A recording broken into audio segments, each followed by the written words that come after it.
Prices are falling, and yes, it is actually worse than 2008, despite what you may hear from your local real estate agent who will say it's a balanced market. It absolutely is worse than it appears in the news and in the data, and we're going to go over that here. We want to hear what you're seeing on the ground. Comment below. What are you seeing locally? We're going to be talking a little bit about national data, and then we're going to jump into local data here in Florida and in Jacksonville specifically, where I'm located. But it is worse than what they are actually telling you. And it's really important for you to have the data so you can make the best decisions for you and your family. And honestly, stop being lied to by agents and people who don't have the full picture. Sometimes they're not doing it on purpose. Sometimes they just don't have access to the information. But this is a report from Redfin. It's the second highest April in terms of cancellations on record. 14% of pending home sales are falling through. Now, this is on the national level, so it's the second highest April cancellations. Now, in Jacksonville, Florida, we're actually seeing a cancellation rate of near 30 to 35%, almost double what we're seeing right here. We're going to go over the reasons why we're seeing so many cancellations, why sellers are getting so desperate to sell as soon as humanly possible, and what that means for you. So sellers, this is another chart that came out from Redfin. There's more sellers than buyers. And obviously that changed in basically the end of 2023 to 2024. So simply a function of interest rates. Mortgage interest rates came up way too much, way too fast, and caused the market to just flip. It inverted right away. This is the estimated number of US home buyers and sellers actively in the market. This sellers number is skyrocketing, and it is also misleading because it doesn't include all of the shadow inventory that we have from new construction that are just out there sitting and waited to be listed. Let's dig into what's happening here locally in Jacksonville. I follow the data on a weekly basis, and sellers are getting desperate. Basically, we're seeing a lot of properties come back on market. They're falling through. We have basically tons of new listings entering the marketplace, and then the active under contract and the pending sales are starting to slow. And there's a special thing that I want to point out here is why the data is actually worse than it looks is because a lot of the listings are expiring. About 1 out of 12 listings is expiring every week, not every month, every single week. And this means that there's a lot of inventory that's going to be coming back on the market in 30 to 60 days. Homeowners like to keep their property off of the market for 31 days to reset the day count clock. And so they're going to come back on in 31 to 40 to 50 days. And by that point, school will be back in session in August very soon in next month or two, basically 2 to 3 months here. And it's going to significantly impact the buyer demand because most people buy after the busy season. Sales will drop another 50% from peak busy season, and sellers are getting desperate already. It is spring going into summer, and it already feels like winter. Here's the math that we're seeing on the ground here. If you take the new listings, 2,574, and you add back the back on market, a lot of agents forget to do this. You got to add back in the back on market, the 606, minus the active under contract, the 591, minus the pending sales, the 1541. We have 1,048 net active listings already added in 1 week. That is crazy. We're talking about adding 8 to 10% of the entire supply of inventory in 1 week. 33% got a price change this week. So you see price change 4,000. That is crazy. So people are dropping every single week. A third of them are dropping their home price every single week to try to sell before their neighbor sells. Because once their neighbor sells, they're going to be stuck in that property possibly for a long time unless they get the price lower than what their neighbor's house just sold for. So we're starting to see this kind of downward cycle and trend that's going very quickly. And that's why it's worse. It's worse than 2008. And I'll explain why that is. Overall, there's closed sales are down 11%. And right now, only 1 out of 6 homes listed for sale are actually successful in going to closing in the current market. Active inventory just from last year is up 68%, which is wild. Pending sales year over year are down 31%. So this is how we know more weakness is actually coming. The sale to list price ratio, what it is listed for versus what it sells for, is 94%. So buyers are now coming in negotiating at least 6% off of the sale price. Who knows what they're doing on the concessions and repairs. And we are now down 50% on the number of closed sales today than there were 4 years ago. And this is how we know it's worse than the '08 crisis, is that this is the lowest number of unit sales in the last 30 years. We now have less number of actual units trading hands than we had during the great financial crisis. And that is the key thing. How many people are actually transacting in this market is the only thing that matters and is the biggest indicator of what's going on. And obviously it's showing up because the fall throughs, more listings coming on the market, and the price changes that are happening very rapidly. Now, a picture says 1,000 words.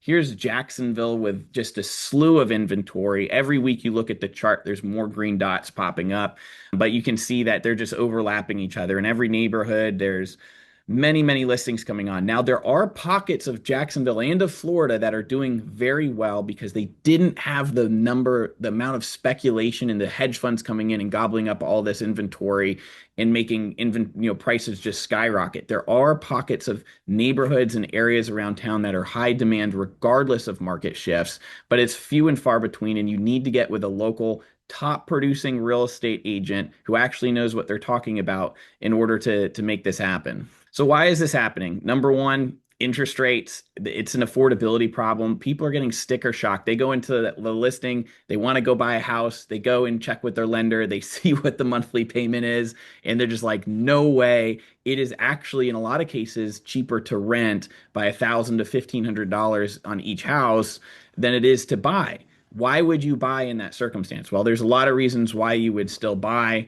Not everybody buys purely for financial reasons. A lot of people buy for emotional reasons. They don't want to be kicked out of their house every year if the landlord decides not to rent to them anymore. They want to stay in one neighborhood for 20 years because they're raising kids. There's tons of reasons why you would want to, still buy in today's market that aren't finance related. But if you're an investor and you need to buy and sell, or you're a buyer looking to buy or sell in the next year or two, you're buying near the peak, and it's going to be a very expensive thing if you're going to try to sell it in a year from now. Increased inventory. So the inventory is just booming. We haven't seen inventory come on like this before for quite some time. And buyers are becoming more picky, and that's why you see more cancellations happen. Buyers are low on cash. They are absolutely maxed out. We are now advising our sellers, hey, you need to do every repair that they ask for, even the crazy stuff that doesn't even make sense, because you just need the transaction to close. And so buyers absolutely already have the power in this market. And of course, economic uncertainty with the tariffs, with the administration, with people potentially losing their jobs, companies cutting back on hiring, having it be more difficult to actually get a job. All these factors come into, is right now a good time to buy? And of course, videos like this and other news sources going out and sharing the data of what people are actually seeing on the ground is scaring people from buying. And then secondly, there's inspection and appraisal issues. If the house isn't brand new construction and it has an inspection, there's lots of things that could freak a buyer out because they don't have the cash. And then the appraisal issues are real. Now in the checkbox, and at least in Jacksonville, the appraiser marks the box that they're expecting a declining market, and now they're actually decreasing the appraisals that come through. So your house may not appraise, and if your neighbor's house down the street sells before yours, tough luck. That's gonna be the next comp for your house, and that's how you start seeing this kind of cycle downward on the prices at a very rapid rate that can happen within just a couple of months. A whole neighborhood could lose $50,000, $60,000 of equity just in 2 to 3 months because somebody got desperate and kind of fire saled their house. Well, that's the next comp for your house that you're going to have to price against unless you have significant upgrades or a superior lot. Here's the national single family inventory. As you can see, we're in 2025, so this is the inventory coming up here. It is rapidly increasing more than any other year. Obviously, these are boom years that we're competing against, but this is an extremely rapid rate of new single family inventory that's coming on the market and not selling. This is from the John Burns Real Estate Consulting. I like this chart. It's downgraded many of the markets from normal to slow. As you can see, Jacksonville is right here. So you can kind of see where the markets are slowing the most. It is not everywhere. Again, it's usually the areas that had the most speculation. You can see California, Texas, and Florida are the ones that are getting really hit. Colorado specifically is starting to show lots of signs of weakness, and it's starting to hit a little bit on the East Coast as well. So areas that were just huge speculative bubbles for investors to bid up prices where people were migrating to at a rapid rate because of COVID. Now we're seeing basically the inverse effect of that. So what happened to the housing shortage? We were sold this lie by the media that we had so many listings. I mean, such a shortage of listings and so many people moving to the United States. I think there's one point where they're like, we're short like 5 million homes in the United States. That data was obviously clearly wrong because we just we raised the interest rate from 3 to 7% over a couple of years. And all of a sudden, yes, we do have an affordability crisis, but we have the inventory to house people. And secondly, we actually overbuilt. And especially in Jacksonville, I mean, there's a new construction community almost on every corner, single family houses, multifamily houses, and they are having a very difficult time selling their inventory. A lot of them are underwater and starting to fire sale their properties or decrease their rents. We're seeing rents already coming down 8 to 10% across the board in Jacksonville because of this. So Redfin reports that the U.S. home sellers are sitting on $700 billion worth of listings, which is an all-time high. Of course, this is Redfin's data, so just take it with a grain of salt, but it is a pretty significant amount of inventory, and that's already. You can already see a day and night comparison today versus what happened in 2020 and 2021. And they also told us that the interest rates would come down, right? Housing from the experts was telling us that, hey, housing's going to come back. Interest rates are going to come down 1% or 2%. It's going to be okay. Keep buying, keep buying, keep buying. I don't know why they keep selling this narrative that interest rates are coming down when everybody is completely loaded up with debt and we're facing a fiscal cliff with Congress here in the big beautiful bill. It'll be really interesting to see what happens, but the bond market is screaming, please don't do this. You guys are going to bankrupt the country, and it's going to be more expensive to borrow so in the future because it's more risk on the US government. So I don't know why housing experts were expecting the market to recover this year. I guess they expected the Federal Reserve to reduce rates. If they did, we might have another spike in inflation. People already tapped out. Inflation helps the wealthy. Inflation helps the top 10% of people out there. It doesn't help the bottom 90%. So it's kind of silly, looking at this and thinking, oh, those bottom 90%, they're going to benefit from a rate cut. All the gains go to the people who already own the assets, okay? But they said rates would come down and they're not. Here's the reality. The downturn is spreading. It's spreading really, really quickly. This is the percentage of counties with declining home values month over month. This is from the Zillow Home Value Index. 61% of counties now have declining home values month over month. Obviously, last time we saw this type of activity was during the Great Financial Crisis, and then also during the COVID years where we had that spike. But it's a scary time right now. I would really expect that this will actually go up. We'll probably end up seeing the 2008, 2009 numbers. Locally, we are obviously already worse than 2008. People just don't talk about it, but the downturn is spreading across the country. We talked about this, but rents are coming down. I even was having a conversation with somebody in South Florida who said rents are down $400 a month, and the tenants are starting to negotiate like crazy with their landlords because they see other similar products that are $300, $400, $500 less per month than their product, and instantly all of the profit that landlord had is basically disappearing. And this is another thing. These hedge funds, I got a phone call from a hedge fund looking to sell about 200 units. They're underwater. The bill is due. They still have private money. They did not lock in their long-term finance, and they're in distress. We're going to see a lot more of that come on. And of course, there's another conversation about the shadow inventory, about FHA shadow inventory and VA shadow inventory that is probably going to start being more talked about coming October. But right now, this information is pointing to everything going down, and spending is coming down, right? So consumer consumption expenditures, this is from the Bureau of Economic Analysis. Basically, expenditures from consumers is basically going to be a low over the last 5 years, and it's continuing to move down because consumers are running out of money.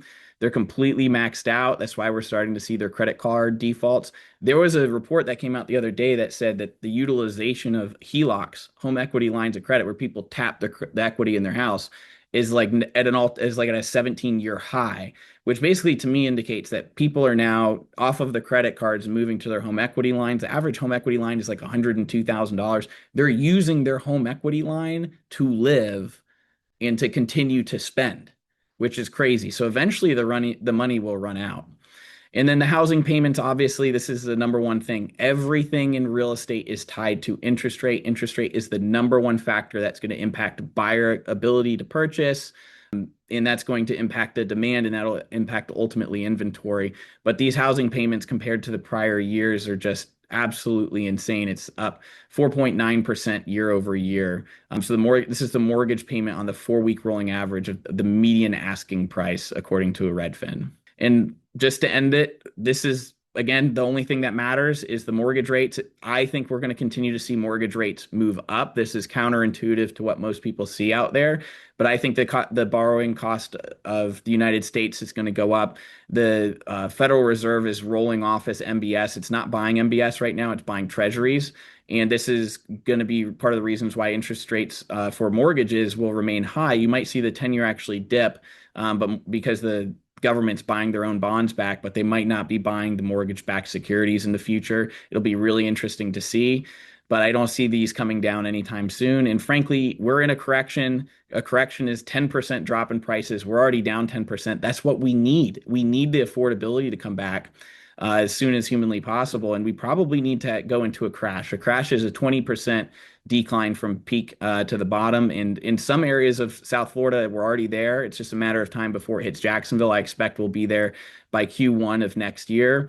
And no one else is going to tell you this information. What are you guys seeing on the ground in your market? If you're in Florida, if you're in Texas, let us know. California, I think those are very unique markets. Colorado, the other markets aren't getting hit as hard, but it's coming for everybody. As you can see from that prior chart that said 61% of all the counties are starting to have price declines. I think that will eventually come for everybody in the future.